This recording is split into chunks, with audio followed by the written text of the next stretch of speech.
Hello friends, I am C Santosh Dhawar and आज आपके साथ मैं डिस्कस करने वाला हूँ कि आपको आपके पढ़ाई का प्लानिंग कैसे करना है।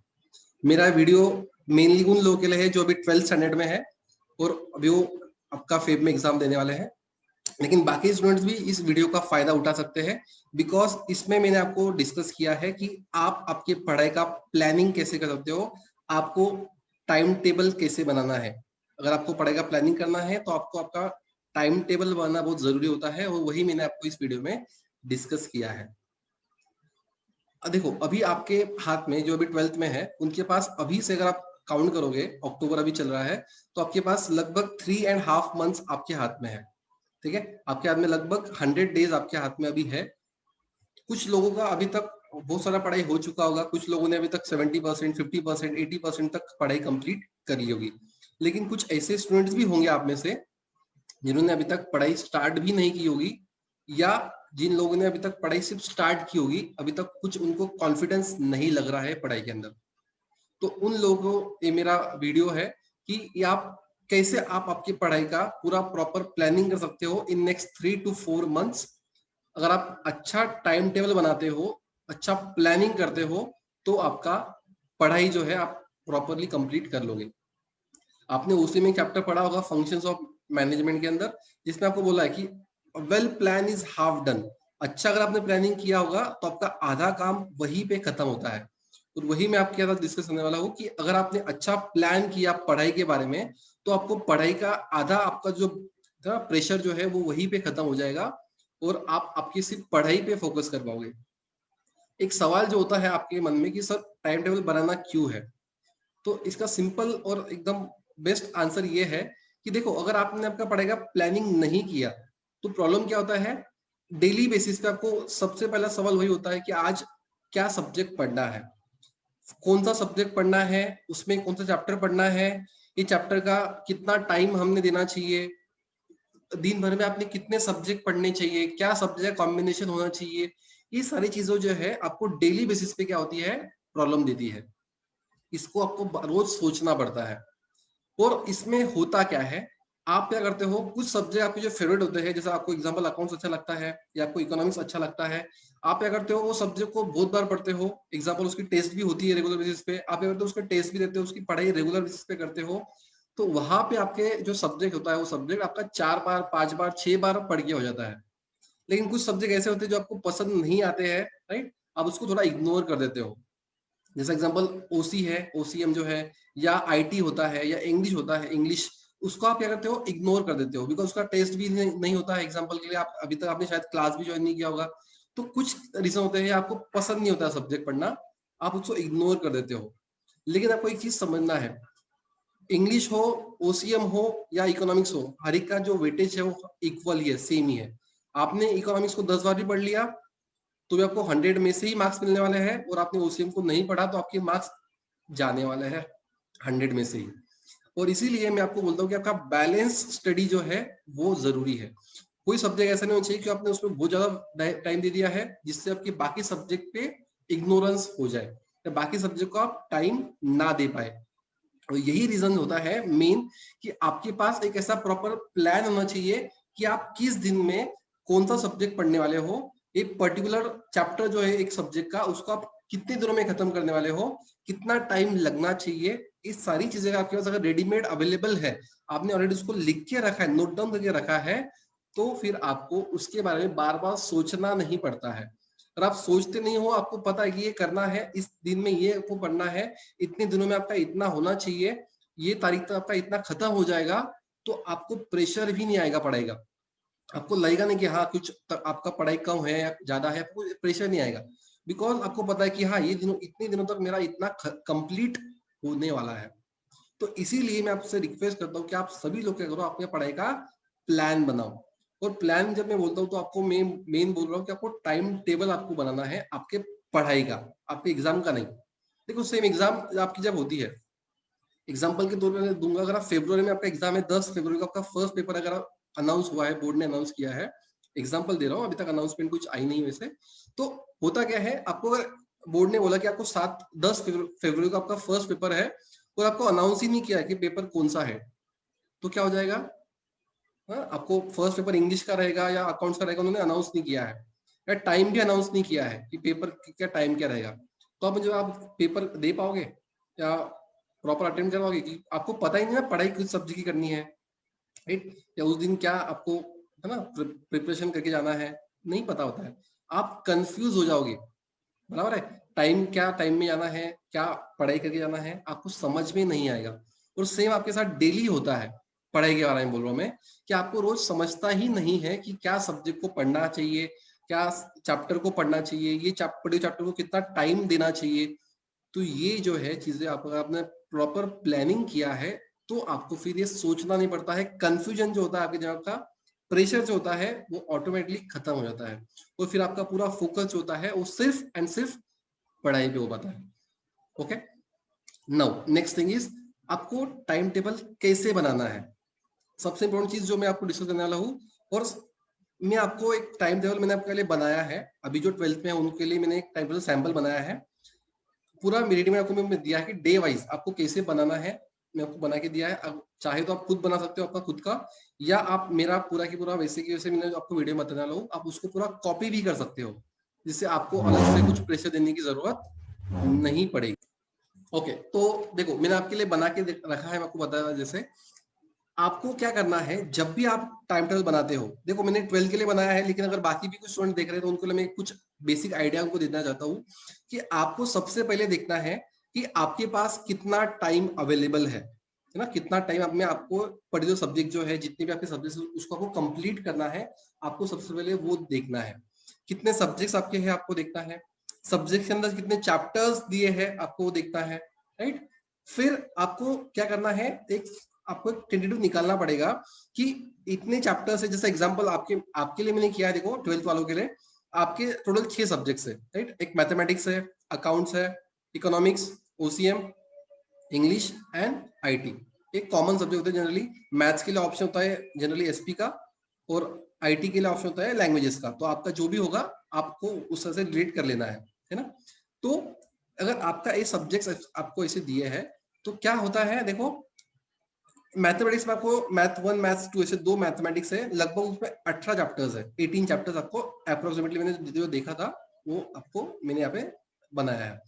अकाउंट्स में आपके लगभग 10 से 11 चैप्टर्स है, इकोनॉमिक्स में 11 चैप्टर्स है टोटल, 3A एंड 3B मिला के, ओसीएम में 8 चैप्टर्स है, इंग्लिश के भी 10 चैप्टर्स एंड पोएम्स होंगे आई गेस, आईटी के भी लगभग 8 चैप्टर्स वो है। मुझे एग्जैक्टली पता नहीं है बिकॉज मैं सब्जेक्ट पढ़ा, मेरे main subject economics and OCM है, तो उसका मुझे पूरा पता है एग्जैक्टली, लेकिन जो सब्जेक्ट मैंने इंडेक्स देखा था तो मैंने उसके हिसाब से आपके लिए वही बना के दिया है।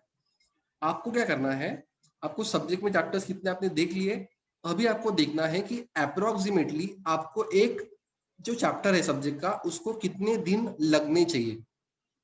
जैसे एग्जांपल के तौर पे इकोनॉमिक सब्जेक्ट में आपके पास टोटल 11 आपके पास चैप्टर्स है, आपके पास टोटल डेज अवेलेबल, अगर आप 31st में मैंने ये जो बनाया आपके टाइम टेबल, ये 31st दिसंबर तक बनाया है। ओके, तो अगर आपके पास 31st दिसंबर तक आपके पास टाइम है, आपको ये खत्म करना है। 31st दिसंबर तक क्यों बनाया है, बिकॉज अगर आप अभी 20 अक्टूबर से चालू करते हो तो आपके पास लगभग 60 प्लस आपके पास 70 डेज होते हैं टोटल। आप इसको आपने अगर एक बार आपको आपने रिवाइज कर लिया तो बाद में दिसंबर से लेके फरवरी के फर्स्ट सेकेंड वीक में आपका जब एग्जाम चालू होगा तब तक आपके पास और आपके पास 40 दिन रहेंगे, उसमें आप सेकेंड टाइम और थर्ड टाइम आपका एग्जाम आपकी जो सिलेबस है उसको आप रिवाइज कर पाओगे। आपको एग्जाम के लिए सिर्फ एक बार नहीं पढ़ना है, आपको मिनिमम 2 या 3 बार आपको पढ़ना पड़ेगा। और इसीलिए मैंने ये जो सिलेबस है आपको 31 दिसंबर तक कैसे कंप्लीट करना है इसके लिए आपको मैं टाइम टेबल बना के दिया है। ठीक है, तो मैंने क्या किया है, देखो एग्जाम्पल के तौर पर मैं बता रहा हूँ कि इकोनॉमिक्स में टोटल 11 चैप्टर्स है आपके पास। अगर आप डेली 1 घंटा पढ़ते हो वीक डेज में, सैटरडे संडे छोड़ के, तो आपके पास अप्रोक्सीमेटली 50 घंटे के आसपास आपके पास होते हैं। तो आपके पास 11 चैप्टर से 50 घंटे है, तो आपके पास 4.5 अप्रोक्सीमेटली आपके पास डेज होते हैं। देखो आपको अप्रोक्सीमेट करना पड़ता है एवरेज।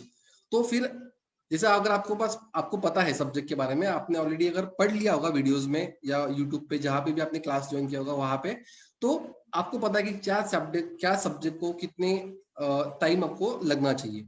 ठीक है, उसके आप सबको करना, आपको टाइम को प्रॉपर मैनेज करना है। मैंने एक टाइम टेबल एक अजम्पशन किया है कि आप डेली मिनिमम 5 घंटे पढ़ोगे। और ये बेसिक रिक्वायरमेंट है। अगर आपको अभी 4 महीने में आपको 2 बार 3 बार कंप्लीट करना है तो अभी से आपको मिनिमम 5 घंटे पढ़ना ही पड़ेगा। अगर आप सोचते हो कि सर 2 घंटे और 3 घंटे पढ़ेंगे सिर्फ सेल्फ स्टडी के लिए आप हो जाएगा, तो फिर आपसे इतना टाइम में कंप्लीट करवाना आपके लिए बहुत डिफिकल्ट बन जाएगा। ठीक है, और मैं आपको सिर्फ सेल्फ स्टडी की बात कर रहा हूँ। आप जो क्लासेस के या कॉलेज के लेक्चर्स अटेंड कर रहे हो वो इसमें इंक्लूड नहीं है। वो छोड़ के आपको 5 घंटे मिनिमम स्टार्ट आपका सेल्फ स्टडी करना जरूरी है, तभी जाके आप दिसंबर तक आपका फर्स्ट रीडिंग जो है उसको कंप्लीट कर पाओगे। एंड उसके बाद जो है उसको आप अगला जो है आपका मतलब रिवीजन और थर्ड रीडिंग उसको भी आप कंप्लीट कर पाओगे। ठीक है, अभी मैंने जो बनाया है उसमें मैंने कुछ अजम्पशंस किए हैं, देखो आपको बताता हूँ मैं। मैंने बोला कि मैथ्स के लिए, मैथ्स आपका सारा बड़ा सब्जेक्ट है और उसको प्रैक्टिस भी आपको ज्यादा लगती है, तो आपको रोज का आपको 1.5 आवर आपको उसको देना है, रोज का आपको 1.5 घंटा उसको देना है डेली बेसिस पे, including Saturday and Sunday. Saturday Sunday को आप टाइम थोड़ा कम कर सकते हो, आप 1 घंटा दे सकते हो, है ना, बिकॉज वहाँ पे आपको दूसरा सब्जेक्ट पढ़ने हैं। तो लेकिन आपको मिनिमम 1.5 घंटा आप देख सकते हो अगर पॉसिबल आपके लिए। तो अकाउंट्स के लिए भी 1.5 घंटा, बिकॉज यहाँ पे आपको क्वेश्चंस बड़े बड़े होते हैं तो आपको टाइम लगता है सॉल्व करने के लिए, तो 1.5 घंटा आपको अकाउंट्स के लिए भी देना है रोज, including Saturday and Sunday. Economics and OC के लिए मैंने बोला आपको कि रोज आप 1 घंटा देना चाहिए आपने, ओनली वीकडेज। आपको सैटरडे संडे को इकोनॉमिक्स एंड ओसी में पढ़ने की जरूरत नहीं है। सैटरडे संडे के लिए क्या करना है आपको, कुछ स्पेशल आपके लिए मैंने बनाया है जो है इंग्लिश एंड आईटी। तो जनरली होता क्या है, मैक्सिमम स्टूडेंट क्या करते हैं, इंग्लिश एंड आईटी को इग्नोर करते हैं, उसका पढ़ाई नहीं करते हैं। एग्जाम के टाइम पे फिर ध्यान में आता है कि इंग्लिश का कुछ पढ़ाई हुआ ही नहीं है या आईटी की कुछ पढ़ाई हुआ ही नहीं है। देखा जाए तो आईटी जो है वो स्कोरिंग सब्जेक्ट है। ओके, इसमें 90 प्लस जाना आपके लिए बहुत ईजी है। 60 मार्क्स का तो उसमें ऑब्जेक्टिव क्वेश्चन आते हैं, आपको एमसीक्यू क्वेश्चन आते हैं। 20 मार्क का तो आपका प्रैक्टिकल होता है। 20 मार्क के लिए आपको कुछ कोडिंग वगैरह कुछ करना होता है। तो मतलब आपके लिए बहुत सिंपल सब्जेक्ट है आईटी। लेकिन प्रॉब्लम क्या होता है कि आप एग्जाम के 8 दिन पहले, एग्जाम के 1 महीना पहले पढ़ते हो, एक ही बार आपका पढ़ के होता है, तो एक ही बार अगर पढ़ के हो रहा है तो उसमें आप ऑब्जेक्टिव को कैसे अटेम्प्ट कर पाओगे ना, तो इसलिए आप फिर उसको अच्छा स्कोरिंग नहीं कर पाते। तो मेरा ऐसा मानना है कि आप उसको अभी से पढ़ना चालू करो। अगर आप अभी से पढ़ते हो दिसंबर तक, अगर आप उसको ऐसा, मैं आपको टाइम देता हूँ उस हिसाब से पढ़ते हो, तो आपका दिसंबर तक ही आपके सारे सब्जेक्ट्स क्या है पूरे कंप्लीट हो जाएंगे, या एटलीस्ट आप 95% तक जो है सारे सब्जेक्ट को कंप्लीट कर लोगे अगर आपने मेरे शेड्यूल को फॉलो किया तो। देखो मैं ऐसा अज्यूम करता हूँ कि आपने अब तक कुछ भी पढ़ाई नहीं की है ना, आपने सिर्फ लेक्चर्स अटेंड किए हैं, आपने लेक्चर्स देख लिए हैं, आपको कंसेप्ट पता है, और उसके बेसिस पे ही अगर आप पढ़ाई करना चालू करते हो आज से, तो आप 31 ऑफ दिसंबर तक मिनिमम 95% तक आपका सिलेबस कंप्लीट कर सकते हो। देखो अभी आपको मैं दिखाता हूँ कि आपको कैसे करना है टाइम टेबल। देखो मैं आपको सब्जेक्ट वाइज, डे वाइज आपको क्या क्या सब्जेक्ट लेने हैं आपको मैंने बना के दिया है। सब्जेक्ट में भी क्या चैप्टर पढ़ना है मैंने वो भी स्पेसिफिकली आपको बना के दिया है, लिख के दिया है। और ये चीज आपको करना जरूरी है, बिकॉज आप क्या करते हो सिर्फ, जैसा आपने एग्जाम्पल 21 अक्टूबर हम बात करेंगे, आप वहां पे मैथ्स पढ़ने वाले हो, मैथ्स के लिए आप 1.5 घंटा पढ़ोगे, लेकिन मैथ्स में आप क्या पढ़ोगे ना आपको पता नहीं होता है। तो फिर वही बात आ जाती है फिर से कि पढ़ना क्या है, राइट। जो चैप्टर हो चुका है उसको पढ़ना है, या जो पढ़ना मतलब जिसका टेस्ट हो चुका है उसका वो पढ़ना है, कि कुछ नया चैप्टर पढ़ना है। तो ये चीजों को लिए कंफ्यूजन आपकी जगह में नहीं होना चाहिए। कंफ्यूजन के लिए अभी जगह नहीं है, टाइम नहीं है हमारे पास। आप कंफ्यूज होने में आपको टाइम वेस्ट नहीं करना है। और इसीलिए जो भी करना है आपको लिख के करना है, एक जगह पर टाइम टेबल बनाना है, एक पेज पे अच्छे टाइम टेबल बनाना है आपको अच्छे से, उसको आपकी दीवार पे आपको चिपका देना है। इससे डेली आप उसको रोज देख सको कि आपको आज क्या पढ़ना है, कल क्या पढ़ना है, तो सैटरडे को क्या पढ़ना है, डेली बेसिस पे। ओके, और मैंने आपको जो बना के दिया है वो मैंने मेरे हिसाब से बना के दिया है। ऐसा सोचिए कि आपने अभी तक कुछ पढ़ा ही नहीं है, एक बेसिक लेवल पे, राइट। आप चाहे, और आपने करना ही चाहिए कि आप क्या कर सकते हो, इसको आप अमेंड कर सकते हो आपके हिसाब से, इसको आप चेंज कर सकते हो। ठीक है, आपके हिसाब से डेज को आप ऐड कर सकते हो, डेज को आप कम कर सकते हो।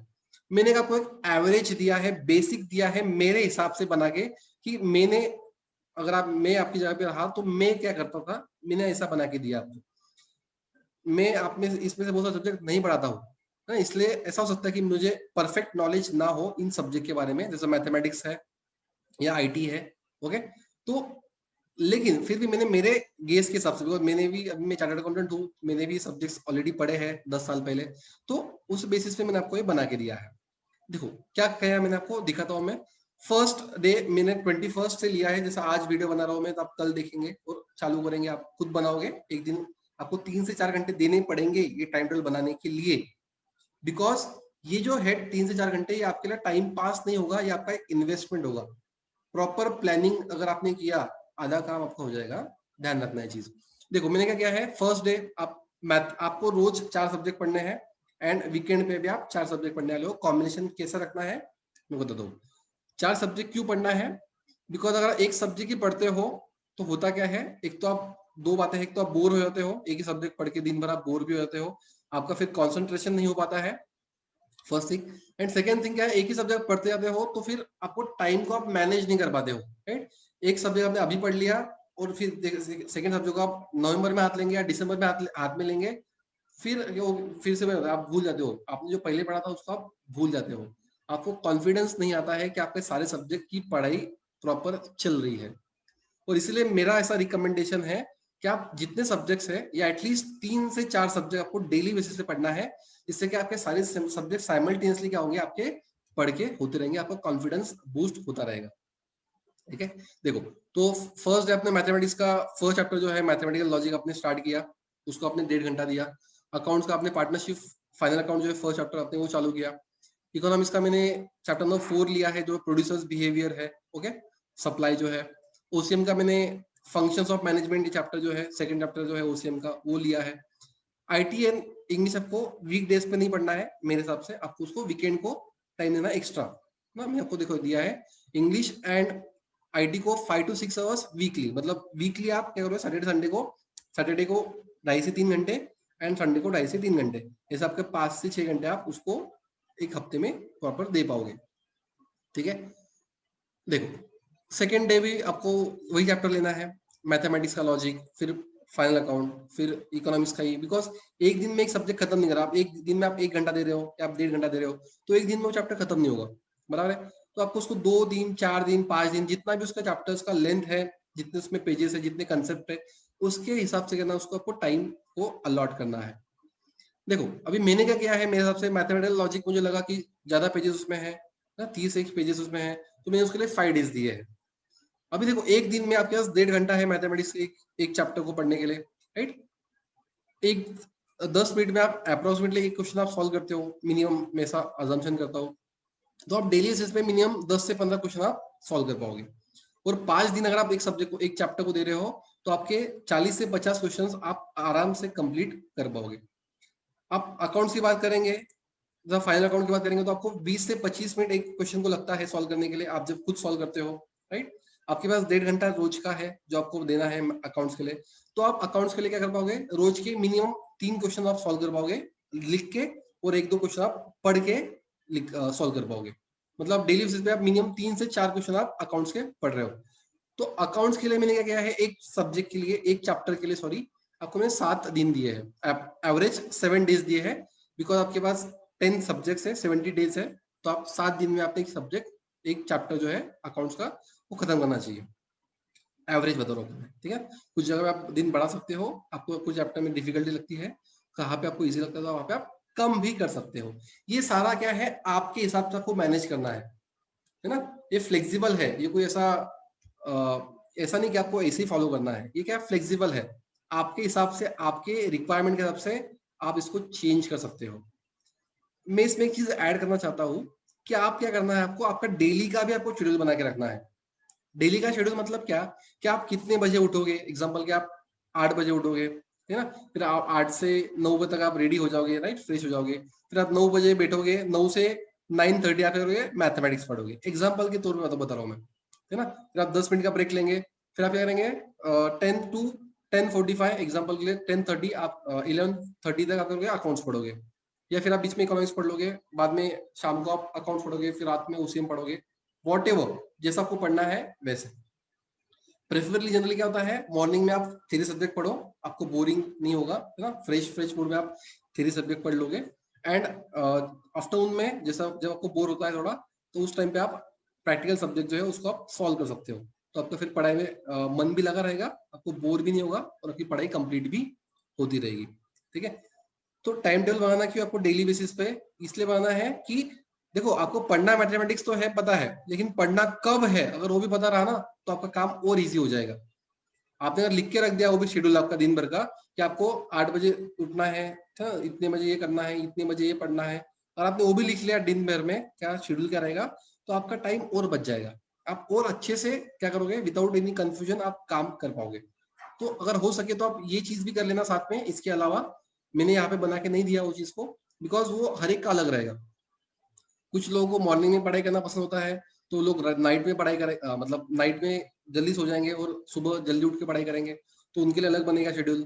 कुछ लोगों को रात में पढ़ाई करना पसंद होता है, तो लोग रात को थोड़ा लेट तक पढ़ेंगे, सुबह थोड़ा लेट उठेंगे। तो जैसे भी आपको अच्छा लगता है, आपको जो टाइम सुटेबल लगता है वो टाइम पे आप पढ़ाई करो। बीच बीच में आप थोड़ा ब्रेक लिया करो। अकाउंट्स पढ़ लिया, ब्रेक लो 10 मिनट का, 15 मिनट का, फिर इकोनॉमिक्स पढ़ो, है ना, ऐसा को ब्रेक लेना है। एक थ्योरी सब्जेक्ट एक प्रैक्टिकल सब्जेक्ट का कॉम्बिनेशन रखो, तो आपको फिर मतलब बोर भी नहीं होगा। आपको अलग अलग तरीके यूज करना है जिससे आप क्या करो, पढ़ाई पे आप क्या है कंसंट्रेशन कर सकेंगे, आप बोर ना हो जाए, है ना, बोरिंग नहीं लगना चाहिए पढ़ाई, आपको इंटरेस्टिंग लगना चाहिए। तो कॉम्बिनेशन करो, थेरी प्रैक्टिकल, है ना, मॉर्निंग आफ्टरनून, मॉर्निंग आफ्टरनून, है ना, नाइट, जैसे भी आपको लगता है आपको कॉम्बिनेशन करने सब्जेक्ट के। ओके, मैं आपको जैसे बताया कि आप इस सब्जेक्ट को टाइम कम ज्यादा दे सकते हो। मैंने यहाँ पे 5 डेज दिए हैं। आपको लगता है कि आपको चैप्टर बहुत अच्छे से आता है, आपका 2 दिन में हो सकता है, तो आप 2 दिन में खत्म कर दो, है, लेकिन टाइम 1.5 घंटा देना है। फिर 2 दिन में आपके प्रैक्टिकल हो जाते हैं, तो आप 2 दिन में खत्म करो, है ना। इस हिसाब से आपके हिसाब से उसको टाइम देके आपको खत्म करना है। देखो मैं सैटरडे संडे जो है 24 को सैटरडे है, तो मैंने क्या किया है उसमें आईटी लिया है, एडवांस वेब डिजाइनिंग को मैंने टाइम दिया है 3 घंटे 2 घंटे, जो भी आप देने आप बनाओगे उसमें आपको देना है। और इंग्लिश का एक चैप्टर, कोई भी फर्स्ट चैप्टर से चालू करो, और एक पोएम संडे के दिन, आप आगे पीछे कर सकते हो। आपको एक चैप्टर एक पोएम हर वीक में खत्म करना है इंग्लिश का। आपके पास लगभग 10 वीक है, 70 डेज, मतलब लगभग 10 वीक्स आपके हाथ में है। तो 10 चैप्टर्स एंड 10 पोएम्स आपके खत्म हो जाएंगे 10 वीक के अंदर। उतने आपका सिलेबस है, तो इंग्लिश भी आप कंप्लीट कर लोगे। आईटी को भी मैंने ऐसे टाइम दिया है ना, जो सब्जेक्ट जो चैप्टर बड़े लग रहे हैं उसको मैंने 2 हफ्ते दिए हैं, मतलब 12 घंटे दोगे उसको। जो सब्जेक्ट छोटा लग रहा है, जो चैप्टर छोटा लग रहा है, उसको आपको 6 घंटे में आपको कंप्लीट करना है, राइट। या आप किसी को 9 घंटे में कर सकते हो, है ना, एक हफ्ता पूरा। अगले हफ्ते में फर्स्ट डे सेकंड डे में आप सेकंड सब्जेक्ट चालू कर सकते हो। तो आपको आपके हिसाब से करना है उसको, फ्लेक्सिबल तरीके से आपको उसको मॉडिफाई करना है, बदलना है। Okay, this is the first thing. आगे देखो, मैं आपको इस तरह से, देखो पूरा डेज आपको मैंने दिया है, आप देख सकते हो। आपको इसको लिख लेना है, या आप खुद इसको बना लेना है आपको। देखो, फिर यहाँ पे देखो आपका अकाउंट का फर्स्ट चैप्टर खत्म हो गया, 7 डेज आपको मैंने लगभग दिए थे। फिर यहाँ से आपने पार्टनरशिप का खत्म हो गया, आपने सेकंड चैप्टर चालू किया, that is not for profit concern. आपका यहाँ पे मैट्रिक्स का फर्स्ट चैप्टर खत्म हुआ था, आपने फिर यहाँ पे कमीशन वाला चैप्टर चालू किया। चैप्टर छोटा था तो मैंने को 3 डेज दिए सिर्फ, है ना। फंक्शनल मैनेजमेंट मैंने ओसीएम के लिए क्या होता है, जनरली बहुत लोगों ने टाइम अभी तक इग्नोर किया होता है। मेरा एक्सपीरियंस जो है, बिकॉज मैं खुद ओसीएम पढ़ाता हूँ, तो ओसीएम बहुत लोग इग्नोर करते हैं, उनको थोड़ा बोरिंग लगता है थ्योरी होने की वजह से। तो लेकिन आपको खत्म तो करना पड़ेगा, उसका भी 100 मार्क का वेटेज तो है ही ना। तो आपको क्या करना पड़ेगा, उसको अभी साथ में खत्म करना है। आपको एक चीज ध्यान रखना है, 31 दिसंबर तक सारे सब्जेक्ट के सारे चैप्टर्स जो है आपको खत्म करने हैं एक बार तो एटलीस्ट। ओके, तो आपको फिर कॉन्फिडेंस रहेगा, आप रिवीजन करते हुए आपको फिर दिक्कत नहीं आएगी। अभी रिवीजन की जब मैं बात कर रहा हूँ, तो आपको एक चीज ध्यान रखना है, आप जब यहाँ पे पढ़ोगे ना, आप जब मैथमेटिक्स का चैप्टर पढ़ रहे हो, आप जब अकाउंट का चैप्टर पढ़ रहे हो, आप जब थ्योरी सब्जेक्ट पढ़ रहे हो, आपको क्या करना है, आप जब अभी यहाँ पे फर्स्ट टाइम पढ़ रहे हो, ऐसा अजम्पशन कर रहा हूँ मैं, आपने तक कुछ पढ़ा ही नहीं है, अब यहाँ से भी चालू कर रहे हो पढ़ाई, 21 अक्टूबर पढ़ाई स्टार्ट कर रहे हो। क्या करना पड़ेगा आपको, मैथमेटिक्स में, अकाउंट्स में जो प्रैक्टिकल सब्जेक्ट्स है, वह क्या करो आप, आपको जो क्वेश्चंस लगते हैं जो इंपॉर्टेंट है, थोड़ा डिफिकल्ट है, उसको मार्क करके रखो। अकाउंट्स में आपको लगता है कि कुछ एडजस्टमेंट्स है ना, जो अलग है, या कुछ एडजस्टमेंट जो बार बार रिपीट हो रही है, एक पेज पे एडजस्टमेंट सारे लिख लो। इससे फायदा क्या होगा, आप जब रिवीजन करोगे ना, आपको सारे क्वेश्चंस फिर से रिपीटली पूरे की पूरे क्वेश्चन सॉल्व नहीं करने पड़ेंगे। आप सिर्फ वही क्वेश्चन पे फोकस करोगे जो आपने मार्क किए थे, जो कुछ अलग थे या कुछ डिफिकल्ट थे या उसमें कुछ अलग कंसेप्ट था। अकाउंट्स में आप सारे क्वेश्चन सॉल्व नहीं करते बैठोगे, आप ऐसे क्वेश्चन सॉल्व करोगे जिसमें कुछ नए एडजस्टमेंट थे, या एडजस्टमेंट आपने सारी जगह पे लिख लिए हैं, तो आपको सारे एडजस्टमेंट एक जगह पे पता चल जाएंगे। आपने उसमें से 5-6 क्वेश्चन बाद में सॉल्व कर लिए, आपको हो जाएगा। देखो यहाँ पे आप 7 दिन में रोज के 3 क्वेश्चन, मतलब लगभग आप 20 से 25 क्वेश्चन आप सॉल्व कर रहे हो, तो रिविजन में आपको सिर्फ 5 क्वेश्चन सॉल्व करने पड़ेंगे, आपकी पढ़ाई हो जाएगी। 2 बार 3 बार आप ऐसा आगे कर सकते हो। जो थ्योरी सब्जेक्ट्स है उनके लिए आपको बताऊंगा मैं कि आप जब पढ़ रहे हो फर्स्ट टाइम, साथ में पेंसिल रखो या मार्कर रखो, है ना, हाइलाइटर जिसे कहते हैं। आप हाईलाइट करो जो आपको इंपॉर्टेंट लगता है, अंडरलाइन करो जो चीज आपको इंपॉर्टेंट लगती है। बिकॉज आप जब सेकंड टाइम पढ़ोगे आपके पास इतना टाइम नहीं रहेगा कि आप सारे सब्जेक्ट को पूरा के पूरा रिवाइज कर सको। तो आपको फिर वहां पे आपने जो हाईलाइट किया है, जो इंपॉर्टेंट आपको लगता है, या आप नोट्स बना सकते हो तो नोट्स बना लो। आपको फिर रिविजन करते वक्त टाइम कम लगेगा। जो अपने क्लास के स्टूडेंट्स हैं उनको तो मैं नोट्स देने वाला हूँ, समरी नोट्स, तो उनका टाइम वैसे भी बचने वाला है। ठीक है, चलो आगे देखेंगे। देखो इस तरह से आपको मैंने पूरा बनाया है, आप देख सकते हो। मैं स्क्रॉल कर रहा हूँ धीरे धीरे, आप देख सकते हो। इस तरह से आपको करना, आपको पूरा की पूरा डेली बेसिस पे आपको सब्जेक्ट कौन सा लोगे, उसमें क्या चैप्टर पढ़ोगे, है ना, कितना दिनों तक उसको पढ़ना है, आपको मैंने पूरा बना के दिया है। मैंने खुद ने, मेरे सीए फाइनल में हो या सीए के इंटर में हो, आईपीसी जिसे कहते थे, या सीपीटी में हो, इन सब जगह पे इसी तरह से मैंने टाइम टेबल बनाए थे और इसको फॉलो किया है। एक चीज आपको इसमें समझना है, 100% फॉलो नहीं होगा, 100% फॉलो नहीं होगा, मुझे पता है, मेरा भी कभी फॉलो नहीं हुआ 100%। लेकिन आपने अगर 80-85% भी फॉलो कर लिया ना, तो आपके लिए बहुत बड़ी बात हो जाएगी। देखो 100% सिलेबस हम कवर कर रहे हैं, आपने अगर इस सिलेबस, इस टाइम टेबल का आपने 80%, 85% भी कंप्लीट कर लिया, तो आपका दिसंबर एंड तक, मतलब अगले 2 महीने में आपका 80-85% सिलेबस जो 12 का वो पूरा खत्म हो जाएगा। और इससे अच्छी बात क्या हो सकती है आपके लिए, समझ आपको।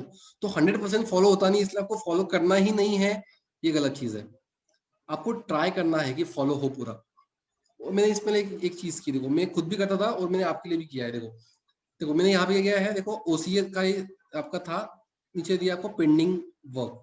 तो मतलब मैंने देखो 5 नवंबर को मैंने फर्स्ट चैप्टर कंप्लीट कर लिया, सेकंड भी कंप्लीट किया था, मतलब फिर आपको मैंने पेंडिंग वर्क के टाइम दिया है कि यहाँ पे है ना, आपको अगर ओसीए कुछ बचा होगा पेंडिंग, आपके फर्स्ट आपने जो functional management and entrepreneurship development का कुछ बचा होगा, तो यहाँ पे आप कंप्लीट कर लो। मतलब मैंने कुछ स्पेयर टाइम बीच में दिया हुआ है। क्यों दिया है कि अगर आपने कुछ किसी भी रीजन से, जेन्युइन रीजन हो या कुछ कुछ भी रीजन हो, आपका कुछ टाइम कुछ कंप्लीट नहीं हो पाता है, तो ऐसे स्पेयर टाइम पे देखो यहाँ पे आपको मैंने दिया है पेंडिंग वर्क, यहाँ पे मैंने दिया पेंडिंग वर्क, जो अकाउंट में मैंने यहाँ पे दिया पेंडिंग वर्क। तो क्या करोगे आप वहां पे उसको कंप्लीट कर लोगे। इससे क्या है, आप आपके जो सीक्वेंस है, आपका जो आपने टारगेट्स रखे हैं, उसको आप क्या करो, कंप्लीट कर सको। ठीक है, और फिर भी आपका नहीं होता है, तो देखो ये चीज भी जरूरी है। मैंने देखो 2 दिन बीच में आपको दिए हैं, मैंने टाइम टेबल आपको 1 दिसंबर तक ही बना के दिया, या 2 दिसंबर तक ही बना के दिया है जानबूझ के, इसलिए कि पूरा अगर आपको बना के दूंगा मैं फ्री में, है ना, फ्री में बोलने से अच्छा है कि अगर पूरा रेडीमेड बना के दूंगा तो आपको उसकी कीमत नहीं रहेगी। मैंने यहाँ तक आपको पूरा बना के दिया है, क्यों, कि आपको आइडिया आ जाए कि कैसे करना है। इसके अगला जो है वो आपको खुद को बनाना है, आपके खुद के हिसाब से। अगर आप खुद बनाओगे ना तो आपको उसकी कीमत भी रहेगी और आप उसको फॉलो भी करेंगे। और इसलिए मैंने इसका अगला जो है 31 दिसंबर तक वो नहीं बनाया है। आपको चाहिए तो आप मुझे कभी भी मेरा हेल्प ले सकते हो बनाने के लिए, मैं आपको जरूर हेल्प करूंगा। ठीक है, बात ये थी मेरी, यहाँ पे देखो मैंने यहाँ पे 2 दिन दिए बीच में, 29 नवंबर तक मैंने पूरा डे वाइज आपको देखो, आपको पूरा फॉलो किया मैंने। ठीक है, और फिर बीच में 2 दिन मैंने दिए, क्या, जो स्पेयर डेज बोलते हैं, स्पेयर डेज। इसमें क्या करना है आपको, आपके अभी तक 29 नवंबर तक जो भी आपने कुछ प्लान किया था, जो आपने आपके टारगेट में लिखा था, लेकिन वो किसी भी रीजन से कंप्लीट नहीं हो पाया। जैसे एग्जांपल, अगर सपोज आपकी कुछ बीच में एग्जाम आ गई, आप सपोज बीमार पड़ गए, आपके घर में शादी है, या और भी किसी रीजन से आपने जो टाइम टेबल बनाया था उसके हिसाब से वो कंप्लीट नहीं हो पा रहा है ना, आपने एक्स्ट्रा लिख के रखा था, तो आपको बीच में 2 दिन मैंने स्पेयर दिए हैं, आपको भी रखने आपके स्पेयर 2 दिन बीच में, कि वहां पे अगर होगा आप उसको कंप्लीट कर सको, जो भी आपका पेंडिंग काम होगा उसे। इससे क्या है, फिर आगे आप फिर से कहेंगे, आपके टारगेट की तरफ आप आगे आगे फिर से बढ़ पाओगे। क्या ना, कुछ टारगेट अगर पीछे पड़ गए ना आप एकदम से, तो फिर आपको अगला जो है, फिर आप उसमें थोड़ा डीमोटिवेट होते हो सिर्फ, कि आप ऑलरेडी बहुत पीछे पड़ चुके हैं, फिर क्या है उसको आप कंप्लीट नहीं कर पाते हो। तो इसलिए क्या है ना, आपको बीच में 2 दिन ऐसा स्पेयर रखना है। अगर आपका हो चुका है ऑलरेडी, तो 2 दिन आपको टाइम पास नहीं करना है, आपको अगला टारगेट जो है शिफ्ट कर लेना है। आपको करना है, जो आपका 2 दिसंबर का था उसको आपको 31 नवंबर को, 30 नवंबर को आपको शिफ्ट कर देना है। अगर नहीं हो रहा है तो उस 2 दिन में होना है, उसको कंप्लीट कर लेना है, वॉट एवर। आपको आपका टाइम जो है, time is money for you, आपके लिए टाइम ही मनी है। है ना, उसको वेस्ट करके नहीं चलेगा। ये 2 दिन इसलिए है, टाइम पास के लिए नहीं है, फिर से रिपीट कर रहा हूँ। ये इसलिए अगर आपका कुछ स्पेयर बच चुका होगा, कुछ पेंडिंग काम रहेगा, तो उसको आपको कंप्लीट करना है, जिससे आप आपके टारगेट को पूरा अचीव कर सको। मेरे को पता है 80% भी आपने कंप्लीट कर लिया होगा, अच्छी बात है। तो ये तो 2 दिन बचे, उसमें आपको जो बचा हुआ 20% जो बचा आपका, वो कंप्लीट कर लेना है। 2 दिन के आपके 10 घंटे रहेंगे, तो 10 घंटे में आप आपका पेंडिंग वर्क जो है वो आराम से कंप्लीट कर पाओगे। ठीक है, देखो अगर अभी भी आप एक्सक्यूज दे रहे हो कि सर 5 घंटे नहीं मिल पाते हैं, 5 घंटे पॉसिबल ही नहीं है, तो फिर आपसे ये चीज नहीं होगी। अगर आप प्लान कर रहे हो कि आपको 12th में 85% लाने हैं, 90% लाने हैं, 90 प्लस 95% लाने हैं, तो आपको इतना हार्डवर्क करना ही पड़ेगा। और अगर आप सोचते हो कि आपको सीए करना है, आगे सीएस करना है, या आपको सीडब्ल्यूए करना है, या कोई भी आपको अच्छा कोर्स करना है, तो आपको इतना मिनिमम हार्डवर्क अभी से स्टार्ट करना ही पड़ेगा, बिकॉज ये बेस है आपका। अगर आप अभी से टाइम नहीं दोगे पढ़ाई के लिए, अभी आप आपकी कैपेसिटी नहीं बढ़ाओगे पढ़ाई करने की, तो आगे आप कैसे कर पाओगे। आपको पता होगा, आपने सुना भी होगा कि 12th आपको सीए में फाउंडेशन हो या आगे आपको इंटर में फाइनल में आपको 12-12 घंटे सेल्फ स्टडी के लिए बैठना पड़ता है। तो अगर आपको आगे 12 घंटे बैठना है, तो अभी आपको 5 घंटे की तैयारी तो करनी ही पड़ेगी। और अगर आप 5 घंटे अभी बैठ पाते हो, तो आप आगे आपको 12 घंटे बैठने में दिक्कत नहीं आएगी। ओके, तो देखो ये मेरा आपको आपके मैंने रेडीमेड बनाया है, आपको चाहिए। देखो मैं तो आपको सजेस्ट करूंगा कि आप लोग खुद टाइम टेबल बनाओ, है ना, और खुद उसको फॉलो करो। लेकिन फिर भी आपको लगता है कि आप खुद नहीं बना सकते हो, और आपको लगता है कि सर आपने जो बना के दिया है सर आप हमें शेयर करो, तो मैं आपको मेरा यहाँ पे ईमेल आईडी दे रहा हूँ, santoshjawar13@gmail.com। आप इस ईमेल पे मुझे मेल कर सकते हो, आपका नाम, आपका स्टैंडर्ड, है ना, और आपको ये पर्टिकुलर आपका टाइम टेबल का जो फाइल है वो चाहिए, ऐसा आप मुझे मेंशन करना। तो मैं आपको जो फाइल मैंने बना के रखा है आप लोगों के लिए, मैं आपको मेल कर दूंगा। ठीक है, चलो, तो ये कुछ बेसिक चीजें हो गई। मैं कुछ चीजें आपको फिर से रिपीट कर देता हूँ, मैं जो आपको ध्यान रखना है। एक चीज आपको क्या करना है, सब्जेक्ट कितने हैं, उसमें आपको कितना टाइम लगने वाला है सब्जेक्ट वाइज, है ना, चैप्टर्स कितने हैं, आप कितना टाइम उसको दे सकते हो, आपको देखना है। डेली अगर 5 घंटे से ज्यादा टाइम आपके पास अवेलेबल है, तो आप ज्यादा टाइम दो, है ना। मैंने 5 घंटे के लिए बनाया, आप थोड़ा और बनाओ उसको, है ना, और सब और टाइम दो, आपका और जल्दी वो खत्म हो जाएगा। ओके, सेकेंड थिंग, आपको आपका डेली बेसिस का भी जो सुबह उठने से लेकर रात को सोने तक का भी टाइम टेबल होता है, आपको भी बनाना है। इससे आप मैथमेटिक्स कब पढ़ोगे, अकाउंट्स कब पढ़ोगे, इकोनॉमिक्स कब पढ़ोगे, ओसीएम कब पढ़ोगे, आईटी कब पढ़ोगे, उसका भी आपके पास क्या रहेगा, टाइम फिक्स रहेगा। टाइम फिक्स कर लो, जगह फिक्स कर लो पढ़ाई करने का, एक ही जगह पे बैठ के पढ़ाई किया करो, है ना। इसलिए बोलता हूँ बिकॉज आपको क्या है, उस जगह की हैबिट होती है, तो वहां पे बैठने का आपको पढ़ाई की इच्छा भी होती है, तो आपको होता है फिर आपका पढ़ाई में मन भी लगता है। तो जगह भी फिक्स कर लो पढ़ाई के लिए, जो भी आपको अच्छी लगती है, और टाइम भी फिक्स कर लो कि आप कब कौन सा सब्जेक्ट पढ़ने वाले हो। प्रेफरेबली मतलब मॉर्निंग में आप थ्योरी सब्जेक्ट पढ़ो, आफ्टरनून में या नाइट में आप प्रैक्टिकल सब्जेक्ट को पढ़ सकते हो। आपको पढ़ना मॉर्निंग में है या नाइट में है, इट इज योर डिसीजन। मेरा अगर पर्सनल आपको मुझे पूछेंगे, तो मैंने हमेशा पढ़ाई रात में की थी, बिकॉज मुझे रात को पढ़ाई करना अच्छा लगता था। हॉस्टल में मैं था, तो वहाँ पे रात को पढ़ाई ज़्यादा अच्छे से होती थी, तो मॉर्निंग में मैं पढ़ाई नहीं करता था, रात को करता था। आपको अगर मॉर्निंग में अच्छा लगता है, तो मॉर्निंग में 4 बजे उठ के पढ़ाई कर सकते हो, इट इज योर विश। ये पूरा ऐसा कोई रूल नहीं है। देखो मैं आपको बताता हूँ, ऐसा कोई रूल नहीं है कि आप सुबह पढ़ाई अच्छी होती है, रात को पढ़ाई अच्छी नहीं होती है, ऐसा कोई रूल नहीं है। मैंने खुद ने रात को पढ़ाई की है और मुझे अच्छा रिजल्ट मिला है। बहुत लोग सुबह पढ़ाई करने का सजेशन भी देते हैं और खुद पढ़ते भी है, उनको भी अच्छा रिजल्ट मिलता है। जरूरी चीज ये है कि आप कॉन्सेंट्रेशन से पूरा फोकस करके पढ़ाई करो। देखो आपके पास कुछ तो भी एम होना चाहिए, आप जब पढ़ाई कर रहे हो तो कुछ तो भी एम रख के पढ़ाई करो। आप आपके एम डिसाइड करो कि आपको कितना परसेंटेज चाहिए है, 85% चाहिए है, 90% चाहिए, 95% चाहिए, आपका एम डिसाइड करो। आपने अगर एम डिसाइड कर लिया, तो आपको पढ़ाई करने में दिक्कत नहीं आएगी। सबसे मेन दिक्कत क्या आती है पढ़ाई करने में, एम ना होना। आपको पता ही नहीं आपको कितना चाहिए है, राइट, और फिर आप क्या करते हो, फिर सिर्फ पढ़ाई करते जा रहे हो, तो ये नहीं होना चाहिए। और टाइम टेबल का सबसे बड़ा बेनिफिट आपको बताया कि आपको पता रहेगा कि 31 दिसंबर तक आप कितना कंप्लीट करने वाले हो, है ना। आप 20 अक्टूबर तक, मतलब 20 से अलग हो गया एग्जाम्पल, आप 31 अक्टूबर तक कितने सब्जेक्ट आपके खत्म हो जाएंगे, राइट। 15 नवंबर तक कितने सब्जेक्ट में कितने चैप्टर आपके खत्म हो जाएंगे, आपका पूरा आपके पास सामने आपके रहेगा। सामने जब होता है तो कॉन्फिडेंस बढ़ता है। सबसे जरूरी चीज जो पढ़ाई में होती है कॉन्फिडेंस, और वो आप बढ़ा सकते हो और आप टाइम टेबल बना के पढ़ाई करते हो, प्लान योर स्टडी। ओके, और आपको और भी कुछ दिक्कत आती है पढ़ाई के इसमें, तो आप मुझे, मैंने आपको मेरा ईमेल आईडी शेयर किया है, मैं आपको चाहे तो आपका मेरा मोबाइल नंबर भी आपको शेयर कर देता हूँ। देखो 7030391111, तो मैंने मोबाइल नंबर भी शेयर कर दिया है। आपको कुछ भी लगता है कि सर पढ़ाई के बारे में आपको कुछ चाहिए है मेरा कंसल्टेशन, तो आप मुझे फोन पे मैसेज कर सकते हो या कॉल कर सकते हो। प्रेफरली मैसेज करना पहले, है ना, क्या है, कहाँ से हो आप, मुझे मैसेज करना। अगर मेरे स्टूडेंट हो तो आप डायरेक्टली कर सकते हो, मैं आपको जरूर हेल्प करूंगा। आई होप आपको वीडियो अच्छा लगा होगा। आपके फ्रेंड के साथ भी आप इस वीडियो को शेयर करो, उनको भी बताओ कि टाइम टेबल कैसे बनाना चाहिए, है ना, उनको भी मेरा ईमेल आईडी और मोबाइल नंबर शेयर करो, जिससे वो लोग भी है इसका फायदा उठा सके और सभी लोग 12th में अच्छा रिजल्ट लाएंगे। ये मैं आप सबसे एक्सपेक्टेशन रखता हूँ। Thank you, do share, do like and do subscribe. Thank you.